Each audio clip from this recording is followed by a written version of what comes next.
오늘은 승리하는 교회 세 번째 시간으로 진리에 대해서 함께 말씀을 나누고자 합니다.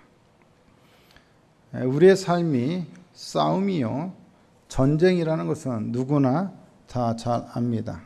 하지만 대부분의 사람들은 이 싸움이 누구와의 싸움이고 무엇을 위한 싸움인지는 잘 모르는 것 같습니다. 싸움의 대상도 싸움의 목적도 잘못한 결과 어떤 일들이 우리에게 일어나고 있습니까? 허구한 날 엉뚱한 상대와 싸우고 엉뚱한 것을 위해서 싸우게 되는 것입니다.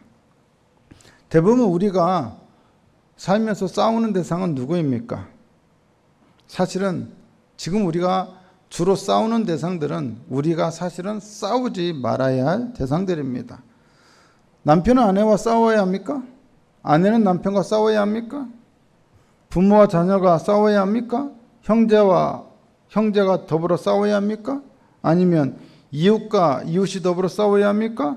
성도들과 더불어 싸워야 합니까? 싸움이 안 되는 사람들과 우리가 지금 대부분 싸우고 있어요. 지난주에 하마터면 저희 집에서도 싸우지 말아야 할 사람끼리 싸울 뻔했습니다. 누구였을까요?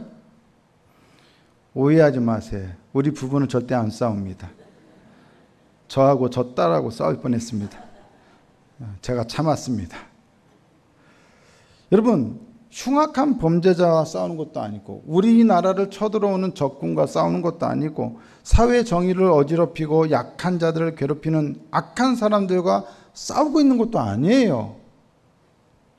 정작 우리가 싸워야 할 사람들과는 싸우지 않고 싸우지 말아야 할 사람들과 우리가 싸우고 있다는 이 현실, 이거 굉장히 큰 문제 아니겠습니까? 오늘 본문은 우리가 싸워야 할 대상이 누구이며 우리가 무엇 때문에 싸워야 할지를 우리에게 분명하게 보여주고 있습니다. 최초의 싸움, 최초의 전쟁은 어디에서 있었습니까? 최초의 전쟁은 사실 땅이 아니라 하늘에서 있었습니다. 하늘에서 용과 그 용을 따르는 무리들, 즉 그의 사자들이 하늘에서 전쟁을 일으켰어요. 그게 7절에 나오죠. 12장 7절에. 하지만 그들은 어떻게 되었습니까? 패배했고 하늘에서 쫓겨났습니다. 하늘에서 쫓겨난 그들은 어디로 갔습니까? 요한계시록 12장 12절을 보니까 쫓겨난 그들이 어디로 갔다고 말하냐? 너희에게 내려갔다. 너희는 어디예요? 땅과 바다에 있는 사람들이에요. 쫓겨난 용과 그의 사자들은 땅으로 내려갔어요. 우리가 살고 있는 이 세상으로 쫓겨왔어요. 그러니까 지금 우리가 누구랑 같이 더불어 이 땅에서 존재하고 있다는 거예요? 하늘에서 쫓겨난 자들과 우리가 같이 살고 있다는 거예요. 그리고 이 일이 요한계시록 12장 12절에서 뭐라고 말해요? 화 있을진저, 화가 있을 거라고 말해요. 왜요? 하늘에서 쫓겨난 그들이 세상에서 또다시 전쟁을 일으킬 것이기 때문이에요. 요한계시록 12장 17절을 보니까 뭐라고 되어 있어요? 저들이 더불어 싸우려고 바다 모래 위에 서 있더라, 이렇게 말씀합니다. 여전히 싸움을 멈추지 않았습니다. 저들은 이곳에 몰래 기어들어와서 아무도 몰래 숨어서 지내는 게 아니에요. 조용하고 고요하게 너희들이 우리만 건들지 않으면 우리도 너희를 건들지 않을 거야 하고 그렇게 있는 게 아니라 목적 자체가 뭐예요? 싸우려는 거예요. 싸우려고. 그러면 중요한 것은 저들이 싸우려는 것도 알아요. 하늘에서 전쟁을 벌이다가 쫓겨난 것도 알아요. 그러면 왜 용과 그의 사자들은 전쟁을 일으키죠? 무엇 때문에 싸우려고 하죠? 요한계시록 12장 9절을 보니까 이렇게 말씀하고 있습니다. 다 함께 읽어볼까요? 시작. 큰 용이 내쫓기니 옛뱀 곧 마귀라고도 하고 사탄이라고도 하며 온 천하를 꿰는 자라. 그가 땅으로 내쫓기니 그의 사자들도 그와 함께 내쫓기니라. 자, 옛뱀, 마귀, 사탄이라고 불리는 존재는 큰 용이에요. 근데 이 용이 무슨 짓을 저질렀다고 말해요? 무슨 짓을 저질렀어요? 온 천하를 꿰었다는 거예요. 여러분, 꿰었다라는 말은 무슨 뜻이에요? 속였다. 예, 꼬셨다라는 말도 맞지만 그 근본은 뭐겠어요? 속였다는 거예요. 거짓말했다는 거예요. 왜 깨요? 속이려고 깨지. 그죠? 예. 속된 말로 말하자면 이 옛뱀은, 큰 용은 처음부터 뭐예요? 세상을 향해서 구라를 친 거예요. 거짓말한 거예요. 그래서 예수님은 이 마귀에 대해서 이렇게 말씀하셔요. 요한복음 8장 44절에 뭐라고 말해요? 거짓말하는 너희 그들 향해서, 바리새인들과 유대 지도자를 향해서 뭐라고 말해요? 너희는 너희 아비 마귀에서 났다. 너희 아비가 누구다?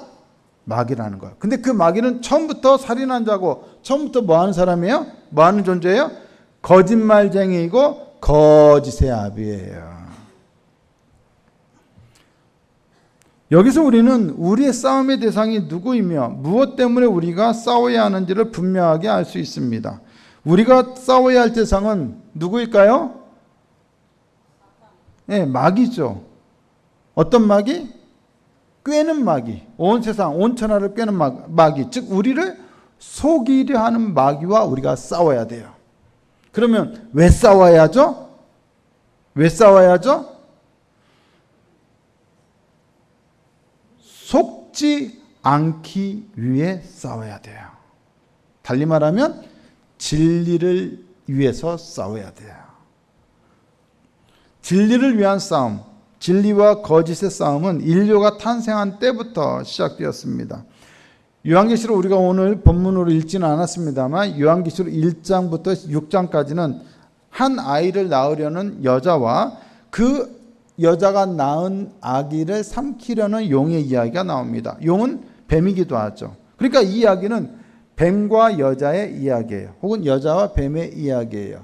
여러분, 여자와 뱀의 이야기, 뱀과 여자 이야기하면 가장 먼저 떠오르는 이야기가 있죠. 어떤 이야기입니까? 네, 아담은 남자예요. 네, 하와와 뱀의 이야기죠. 뱀이 하와를 어떻게 했어요? 꿰었어요. 속였어요.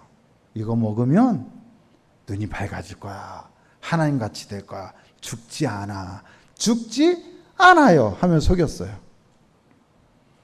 여러분, 하와와 뱀의 이야기는 어떻게 보면 뱀과 여자 사이에 벌어진 최초의 싸움 이야기예요. 비록 그 최초의 싸움에서 여자가 속아 넘어가서 패배하긴 했지만 그 싸움은 결코 끝나지 않았고 지금까지도 이어지고 있습니다. 하나님은 이에 대해서 이렇게 말씀하셨습니다. 창세기 3장 15절입니다. 같이 한번 읽어보실까요? 이걸 원복음이라고도 말하는데 한번 읽어봅니다. 시작. 내가 너로 여자와 원수가 되게 하고 내 후손도 여자의 후손과 원수가 되게 하리니 여자의 후손은 내 머리를 상하게 할 것이요 너는 그의 발꿈치를 상하게 할 것이니라. 아멘. 뱀의 후손과 여자의 후손은 원수가 될 것입니다. 여러분, 그러면 원수끼리 할 일은 뭐예요? 예. 아, 원수, 반가워, 원수. 외나무 다리에서 만나니까 더 반갑네? 그게 원수끼리 할 일이에요? 악수하고, 안아주고, 교제하고, 서로 반갑게 맞아. 아니죠. 원수끼리 할 일은 뭐예요? 죽이는 거예요. 싸우는 거예요. 뱀은 여자의 후손의 발꿈치를 상하게 할 것이고, 여자의 후손은 뱀의 머리를 상하게 할 거예요. 서로 싸운다는 거예요. 우리는 이 싸움이 무엇을 가리키는지를 잘 알죠? 무엇을 가리킵니까? 십자가 사건이에요. 요한계시록 12장 1절과 6절은 여자와 뱀의 이야기를 하면서 이 싸움이 지금도 이어지고 있다는 것을 우리에게 말해줘요. 요한계시록 12장 1절에서 6절에 나오는 그 여자는 바로 누구를 가리키냐? 뭘 가리키냐? 교회를 가리켜요. 오늘날의 교회는 에덴 동산에서 처음 있었고 십자가에서 결정적인 승리를 거두었던 그 싸움을 이어가고 있어요. 우리는 아직도 세상을 자기의 거짓으로 물들이고 자기의 거짓으로 세상의 모든 것을 확 뒤집어 엎으려는 거대한 마귀의 세력과 싸워야 합니다. 아이, 무슨 거짓말이 뭐 좀 대단하다고, 좀 거짓말도 좀 할 수도 있지. 사람이 살다 보면은 거짓이 뭐 대단하다고 이렇게 생각하시는 분이 있는데, 여러분, 거짓은 가공할 정도로 무섭습니다. 무시무시한 겁니다. 아무것도 아닌 것이 아니라 세상을 파괴시킬 만한 일이에요. 하와가 속아 넘어간 것도 거짓 말 한마디 때문이었어요. 거짓에 속아 넘어가면 세상이 파멸될 수 있습니다. 요제프 괴베스라는 사람이 있습니다. 요제프 괴베스 들어보셨나요? 이 괴베스는 나치의 선전부장이었어요. 히틀러가 임명한 독일의 선전부 장관이었어요. 그는 선전활동을 통해서 히틀러를 신격화하고 나치 사상을 독일 국민들에게 주입하는데 핵심적인 역할을 했습니다. 라디오, 영화, 신문 등 다양한 매체를 통해서 대중을 선동했어요. 그는 이렇게 말합니다. 1%의 진실에 99%의 거짓을 섞는 것이 100%의 거짓보다 선동에 효과적이다. 이거를 거꾸로 해도 마찬가지예요. 99%의 진실에 1%의 거짓을 섞어도 결과는 똑같아요. 여러분, 사람들은 처음부터 거짓말하면 아예 믿지를 않아요. 그죠? 근데 처음에는 그럴듯하게 시작하다가 나중에 가서 살짝 어때요? 틀어요. 거짓을 해요. 이단이 왜 이단이에요? 네. 이 자는 무슨 이자? 다를 리. 단자는 끝단. 끝이라는 거예요. 앞부분 다 똑같아요. 근데 나중에 가서 뛰어가서 여기가 다르고 저기가 다르고 달라요. 그래서 이단이에요. 이 괴베스는 이런 말도 했습니다. 분노와 증오는 대중을 열광시키는 가장 강력한 힘이라고 말했고 또 뭐라고 말했냐? 한번 다시 보여주세요. 나에게 한 문장만 달라 누구든 범죄자로 만들 수 있다. 이렇게 말하면서 거리를 정복할 수 있다면 대중을 정복할 수 있고 대중을 정복하는 자는 국가를 정복한다는 거예요. 무엇으로요? 거짓으로, 선동해서. 그렇게 진리를 살짝 포함한 진리를 가장한 거짓 선전을 통해 괴베스는 독일의 거리와 독일의 대중들을 장악했고 거짓 선전을 통해서 거짓으로 유대인들에 대한 독일 국민들의 분노와 증오를 일으켰고 결국 독일의 여러분과 저와 같이 평범한 독일의 국민들로 하여금 무려 600만 명의 유대인들을 학살하게 만들었습니다. 이런 결과를 보고도 거짓이 가벼운 일입니까? 사소한 것입니까? 아니에요. 거짓은 굉장히 파괴적이고 무섭습니다. 누군가의 거짓 한마디로 우리는 죽을 수도 있고 살 수도 있어요. 요한계시록 12장에서 14장은 우리의 싸움이 누구를 향한 싸움이며 무엇을 위한 싸움인지에 대해서 우리에게 잘 보여줍니다. 우리가 싸워야 할 적은 누구일까요? 우리가 싸워야 할 적은 삼위일체 하나님, 성부, 성자, 성령 하나님을 모방하는 사탄적인 삼위일체로 등장하는 용, 짐승, 음녀, 바벨론입니다. 용은 누구를 가리켜요? 아까도 나왔지만 마귀나 혹은 사탄을 가리켜요. 짐승은 누구를 가리킬까요? 짐승은 로마의 황제를 가리킵니다. 그러면 음녀 바벨론은 누구를 가리킬까요? 로마 제국을 가리킵니다. 여러분, 마귀의 강력한 거짓의 힘은 결코 추상적으로만 존재하는 게 아닙니다. 오히려 우리의 삶의 현실에 구체적으로 드러납니다. 요한계시록 시대에는 어떤 식으로 구체적으로 드러났죠? 로마 황제의 권력과 로마 제국이 가진 강력한 군사력, 경제력이라고 하는 구체적인 형태로 드러났어요. 마귀의 거짓이 세상에서 가장 강력한 정치적인 권력과 군사적인 세력과 경제적인 힘으로 구체화됨으로써 야, 너 내 말 안 들어?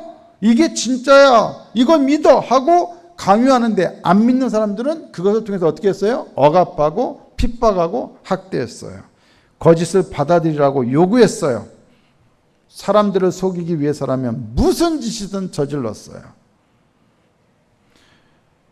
요한계시록 12장 9절에 아까도 말했듯이 이 큰 용은 온 천하를 꿰는 자예요. 그를 따라서 요한계시록 13장 14절을 보니까 짐승, 로마의 황제죠. 땅에 거하는 자들을 미혹해요. 그리고 음녀 바벨론은 요한계시록 18장 23절을 보니까 만국을 미혹해요.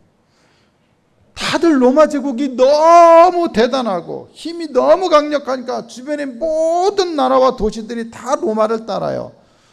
야, 로마를 따르고 싶어? 그러면 로마 황제한테 절해. 그러니까는 소아시아에 7교회가 있던 7교회를 포함한 당시 모든 아시아의 도시들이 로마 황제를 숭배했어요. 만국이 어떻게 되었다고요? 미혹되었어요. 그 거짓에 속아 넘어갔어요. 그러면 땅에 거하는 사람들에게 그들이 말한 거짓은 뭐예요? 당연히 로마 황제가 신이라는 것, 로마 황제를 경배해야 한다는 것이죠. 요한계시록 13장 4절과 5절을 보니까 용에게 경배하며 짐승에게 경배하여 라는 표현이 나오고 이게 뭐라고 말씀합니까? 신성 모독이라고 말합니다. 마귀와 로마 제국과 로마 황제가 합심하여 사람들을 속이려 했던 것은 바로 로마 황제가 신이라는 것, 로마 황제를 경배하라는 것이었습니다. 그것은 하나님을 향한 신성 모독이자 가장 악랄한 거짓입니다. 이 거짓은 세상을 파괴하고 수많은 영혼들을 죽음과 심판으로 몰고 갈 파멸시킬 가장 사악한 거짓입니다. 그런데도 로마 황제와 로마 제국은 그 짓을 위해 자기가 가진 모든 군사력과 정치력과 경제력을 활용합니다. 용과 짐승에게 경배하지 않는 자들은 자기들의 힘, 즉 특히 칼을 가지고 사람들을 죽이고, 우상의 표를 받지 않는 자들은 매매를 하지 못하게 하는, 즉 경제적인 제재를 가합니다. 어린 양을 따르는 그리스도인들은 제국과 황제의 거짓을 받아들이지 않으면 결국에는 죽음이나 삶에 커다란 위협이 따른다는 것을 알고도 끝까지 인내해야만 했습니다. 그들은 자신들의 삶에 어떤 결과가 닥칠지 몰라 순진무구해서 주님을 따르고 믿었던 것이 아닙니다. 그렇게 거짓을 거부하고 끝까지 예수님을 따르면 분명 죽음 아니면 무시무시한 고난이 따라올 거라는 것을 잘 알면서도 그들은 끝까지 믿음을 지키며 인내했습니다. 요한계시록 13장 10절을 보니까 사로잡힐 자는 사로잡혀갈 것이요. 누구죠?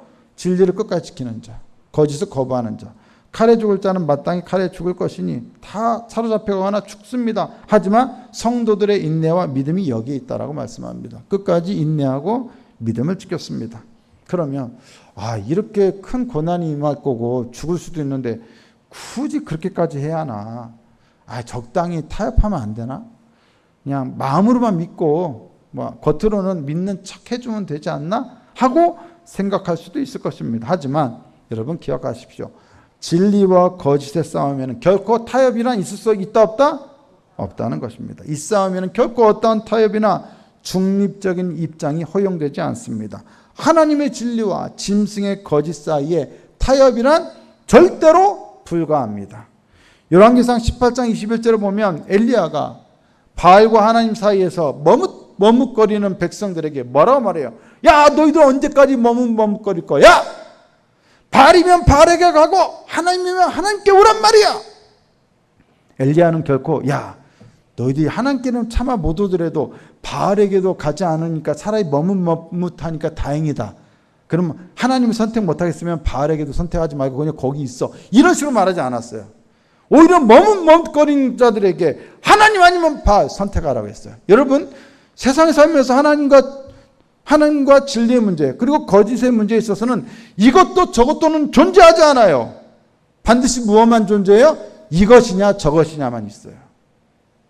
엘리야는 머뭇거리지 말아라. 선택해라. 중립이란 없다. 타협도 없다. 분명하게 말합니다. 여러분, 이런 문제에 관한 중립이나 타협이 없다는 얘기는 결국 무엇을 의미하냐? 결국 내가 선택을 하게 되면 죽을 각오를 해야만 한다는 것을 의미해요.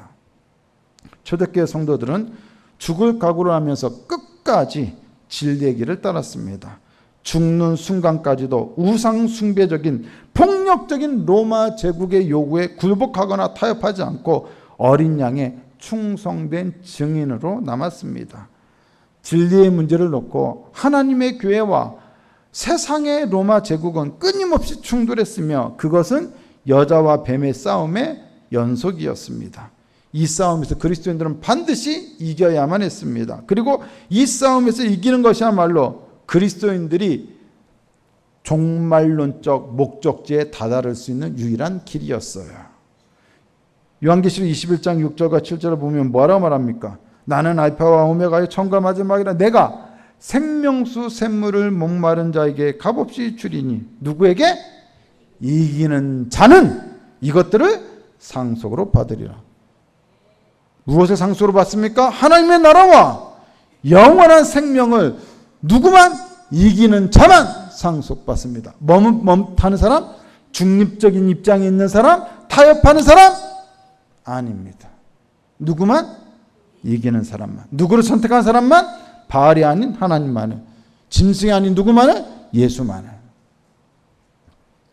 그러므로 우리에게 주어진 것은 두 가지 중에 하나뿐입니다. 이김으로써 이와 같은 종말론적인 약속들을 하나님의 나라와 생명을 영원한 생명을 상속받든가 아니면 둘째 사망 즉 영원한 심판을 당하든가입니다. 요한계시록 21장 8절은 상속받는 자와 달리 어떤 사람들은 끝까지 거부하는 사람들은 어떻게 된다고 말합니까? 불과 유황으로 타는 못에 던져지리니 이것이 둘째 사망이라. 이 둘째 사망은 최후의 심판을 가리킵니다. 돌이킬 수 없는 심판입니다.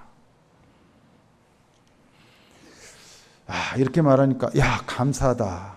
나는 예수를 믿고 예수를 믿으니까 난 둘째 사망 안 당하고 나는 상속받을 거야 라고 생각하면서 마음의 위안을 삼는 분들이 있을 겁니다.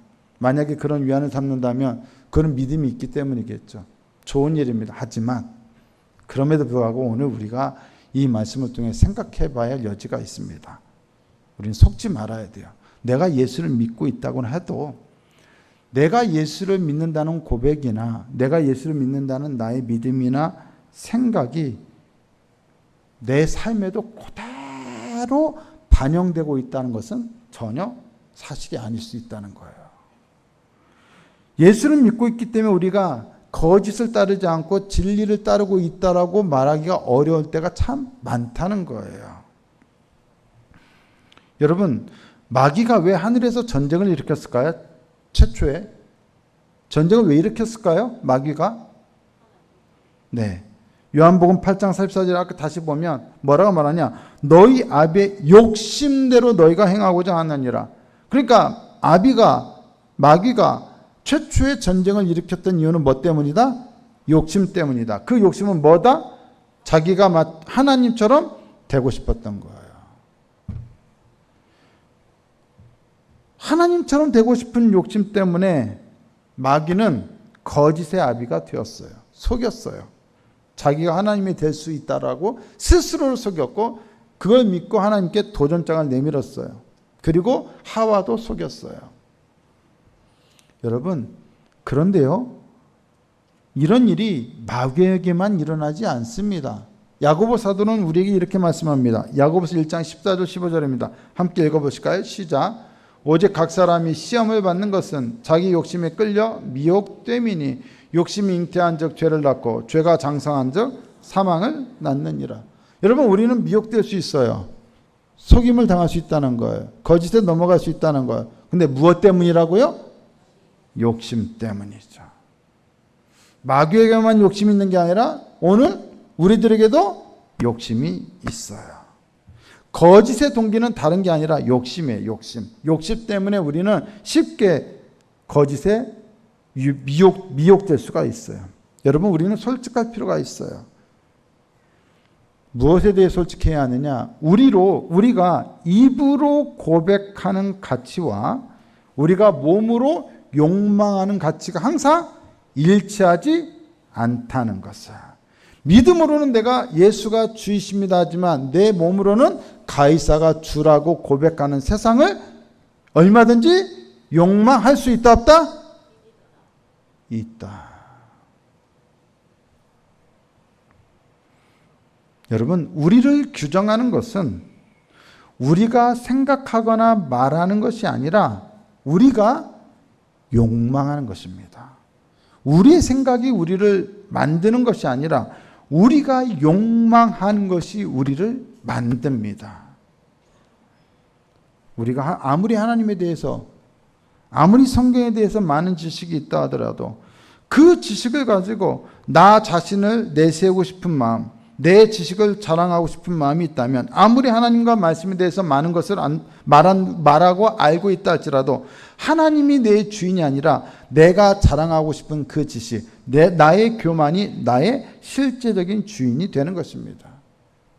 아무리 겸손하게 살려고 한다 할지라도 자기의 겸손을 사람들에게 내세우는 순간 나 이런 사람이야를 보여주고 싶어하는 욕망에 사로잡히는 것입니다. 우리 영혼 속에서는, 우리의 내면 속에서는 이와 같은 방식으로 수도 없이 뱀과 여자의 싸움, 거짓과 진리의 싸움이 벌어집니다. 예수를 믿는다 할지라도 거짓에 패배하지 않으리라는 보장이 우리에게 있다 없다? 없다는 거예요. 안심하면 된다 안 된다? 안 된다는 거예요. 마귀와 짐승과 음녀의 미혹, 거짓은 이 세상에서 다양한 방식으로 우리를 둘러싸고 있습니다. 다양한 철학과 종교와 가르침들을 통해서 사람들은 우리가 누구인지를 말하면서 정작 하나님에 대해서는 아무 말도 하지 않습니다. 인간에 대해서 말하면서 인간을 창조하신 하나님을 배제하고 인간의 삶과 인간들이 살아가는 이 세상에서 하나님을 지워버리려고 합니다. 또한 사람들은 진리와 참된 삶 그리고 생명을 원하면서 그리스도는 제외시키려 합니다. 유일한 생명이 되시고 생명을 주시는 유일한 분이신 그리스도 없이 인간의 생명을 논하며 참된 인간의 삶을 논함으로써 참된 삶과 생명을 위해서는 반드시 그리스도의 구속이 필요하다는 것을 철저히 감추고 은폐합니다.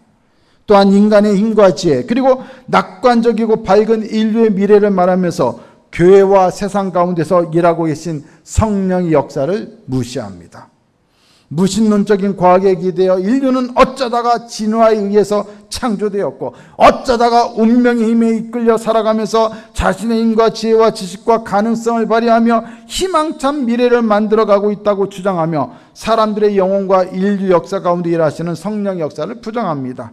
세상은 철저히 다양한 매체와 미디어를 통해 하나님 없는 무신론적인 문화와 환경과 조건만을 사람들에게 제공합니다. 텔레비를 보세요. 영화를 보세요. 드라마를 보세요. 하나님이 나옵니까? 말씀이 나옵니까? 그리스도가 나옵니까? 십자가 나옵니까?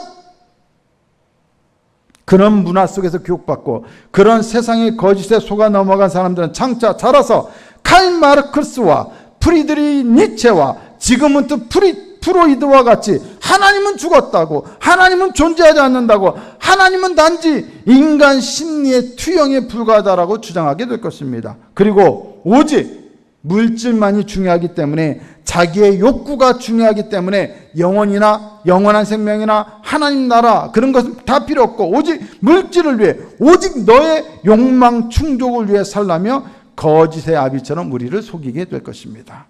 그리고 그러한 거짓이 만들어 놓은 세상에서 살아가는 수많은 그리스도인들조차도 그 거짓에 미혹되어 신앙을 자기의 욕구, 욕망, 충족의 수단으로 전락시키는 우를 범하게 될 것입니다. 우리는 바로 이러한 거짓이 지배하는 세상, 거짓이 판치는 세상, 거짓이 진리인 양 행세하는 세상에서 가이사가 아니라 예수가 주님이십니다라고 선포해야만 하고, 그것만이 세상을 살리는 유일한 진리임을 증거해야 하며, 또 그것이 진리임을 드러내기 위해 우리의 욕심을 따라서가 아니라 진리에 대한 믿음에 따라서 살아가야만 합니다. 혹 그렇게 살다가 희생을 당하거나 핍박을 당하거나 심지어 죽임을 당하는 순교를 당한다 할지라도 그렇게 살아가야 합니다. 오늘날 우리가 살아가는 무신론적 세상 속에서 혹은 타 종교 문화권에서는 더더군다나 더욱 하나님이 없는 세상 속에서 살아가게 될 것입니다. 그래서 우리들의 입에는 세상과 마귀와 짐승과 음녀 바벨론의 거짓이 없어야 합니다. 요한계시록 14장 4절과 5절을 보면 그 입에 뭐가 없었다? 거짓말이 없다. 누가요? 14만 4천 명이요. 성령 받은 사람들이요. 그들에게는 거짓이 없다고 합니다. 그러므로 교회는 진리를 위해서 거짓과 대항하여 싸워야만 하고, 거짓과 대항하여 싸우기 위해서는 반드시 진리를 붙잡아야만 합니다. 진리만이 교회를 이기게 해줍니다. 교회는 진리를 통해서만 승리할 수 있습니다. 그러므로 교회의 승리는 곧 진리의 승리입니다. 바로 보좌에 앉으신 하나님과 어린 양의 진리입니다. 제가 지난주에 설교하면서 예화를 들 때 요르단의 두 번째 큰 도시인 이르비드에서 살해당하신 한 여자 선교사님에 대해서 이야기를 했습니다. 기억나시죠? 예. 근데 그때 제가 설교하면서 이 여자 선교사님을 한국 여자 선교사님으로 말씀을 드렸어요. 그런데 제가 설교 끝나고 집에 가서 집사람과 얘기하다가 문득 드는 생각이, 그때 살해당한 분이 한국인 여자 선교사가 아니라 외국인 여자 선교사라는 것이 생각이 났어요. 제가 지난주에 잘못 말씀드렸습니다. 정정합니다. 한국인 여자 선교사가 살해당하신 것이 아니라 외국 여자분 선교사님이 살해당한 것입니다. 목사가 설교를 하다 보면 이런 실수도 가끔 하기 마련입니다. 다행히도 의도하지 않은 착각에 의한 실수였기는 합니다. 하지만 그래도 실수는 실수죠. 그런데 때때로 많은 설교자들이 예화를 들면서 지나치게 과장하고 부풀리는 경우가 있습니다. 기억에 의한 오류나 착각은 인간의 한계이니까 그래도 그렇다 칠 수 있어요. 하지만 자신의 신앙 체험이나 간증들을 지나치게 실제적으로 부풀리는 경우는 잘못된 것이죠. 진리를 말한다고 하면서 무엇을 말하고 있는 거예요? 거짓을 말하고 있는 거예요. 그런데 여러분, 이런 일은 비단 설교자에게만 일어나는 일이 아닙니다. 그냥 일상에서 우리가 흔히 하고 있는 일입니다. 예를 들어서 목사가 어느 가정에 신방을 갔어요. 신방을 갔더니 예배를 잘 은혜롭게 드리고 그리고 식사를 대접해서 밥을 먹어요. 맛있어요. 맛있으면 어떻게 해야 돼요? 맛있으면 어떻게 해야 돼요? 많이 먹어야 돼요. 많이 먹는 게 좋아요? 적게 먹는 게 좋아요? 목사가 와서 많이 먹었으면 좋겠어요? 적게 먹었으면 좋겠어요? 네. 신방 가면 그때 얘기해 주세요. 각 가정마다 다르니까. 근데 밥을 많이 먹었어요. 너무 맛있었어요. 그랬더니 어떤 가정은, 어떤 사람은 우리 목사님 내가 애들이 대접한 식사를 너무 잘 드신다고, 밥을 너무 맛있게 드신다고, 많이 먹었다고 좋아해요. 우리 목사님 많이 드셨다고. 그런데 반면에 다른 사람은 목사가 말이야 식탐이 많아. 돼지 같아. 팩트는 뭐예요? 밥을 많이 먹은 거예요. 근데 밥을 먹은 것 때문에 이 사람은 긍정적으로, 이 사람은 부정적으로 말해요. 긍정적으로 말한 건 문제될 게 없어요. 부정적으로 말한 게 문제죠. 그런데 부정적으로 말한 사람은 그렇다고 내가 뭐 없는 말을 지어냈어요. 없는 사실을 말했어요. 거짓말 안 했잖아요. 있는 사실을 말했잖아요. 내가 뭐 거짓말했어요?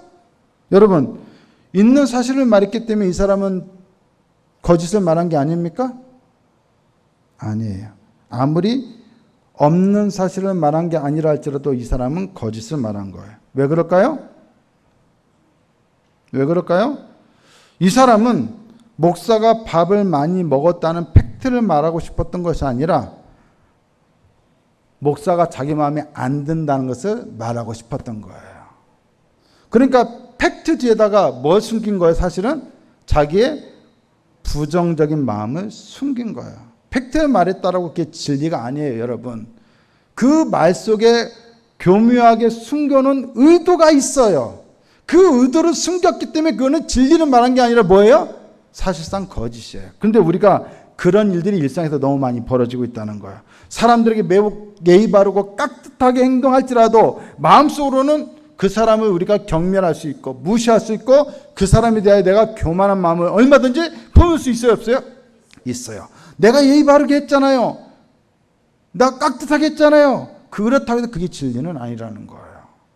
영적으로 볼 때는 정말 심각한 문제는 이거예요.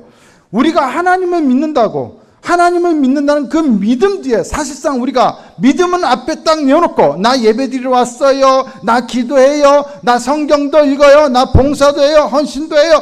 그 믿음에다 딱 앞에다 놓고 그 믿음 뒤에다 뭘 감춰요? 우리가 우리의 욕망과 우리의 욕구, 부패한 나의 욕구를 숨겨두고서 나는 그래도 하나님을 잘 믿습니다라고 하는 그리스도인들이 얼마든지 있을 수 있다라는 것이죠. 그렇다면 하나님을 믿는다 했지만 그것 자체가 그 사람에게 진리일까요?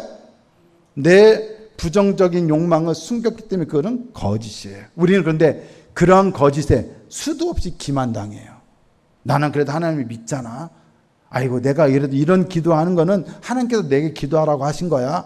그래서 내 욕망을 위한 기도로만 혹은 내 욕망을 위한 신앙생활만 할 수가 있어요. 거짓은 단지 사실을 말하지 않는 것이 아니에요. 우리의 진짜 본심, 진짜 의도, 우리의 진짜 욕망을 숨기는 건 역시 거짓입니다. 우리 영혼과 생각과 마음과 판단과 이해 속에는 이러한 거짓이 교묘히 흘러들어와서 나는 바르게 생각하고 있으니, 나는 바르게 말하고 있으니, 나는 바르게 믿고 있으니, 나는 거짓과는 먼 삶을 살고 있다고 착각하게 만드는 경우가 너무나 많아요. 하지만 결코 그렇지 않아요.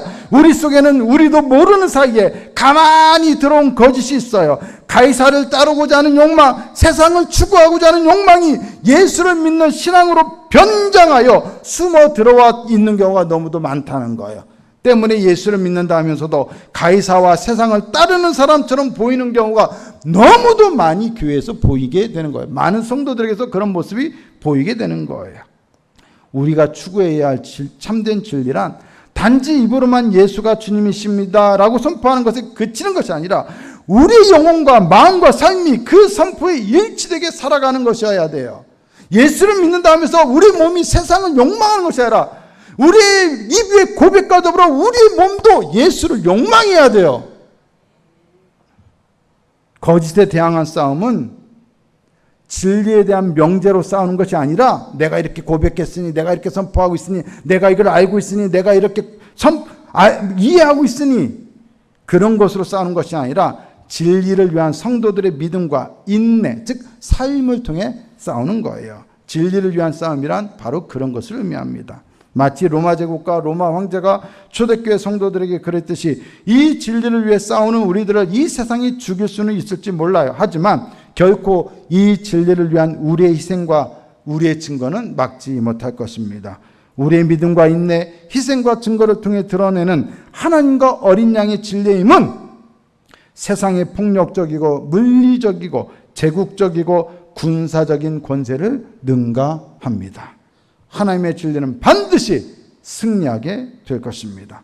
그리고 그 진리를 따르는 자들은 죽더라도 이기게 될 것이며 고난을 당하더라도 이기게 될 것이며 핍박을 당하더라도 이기게 됩니다. 우리는 이와 같은 이기는 자가 되어 반드시 하나님 나라와 영원한 생명을 상속받아야 할 것입니다.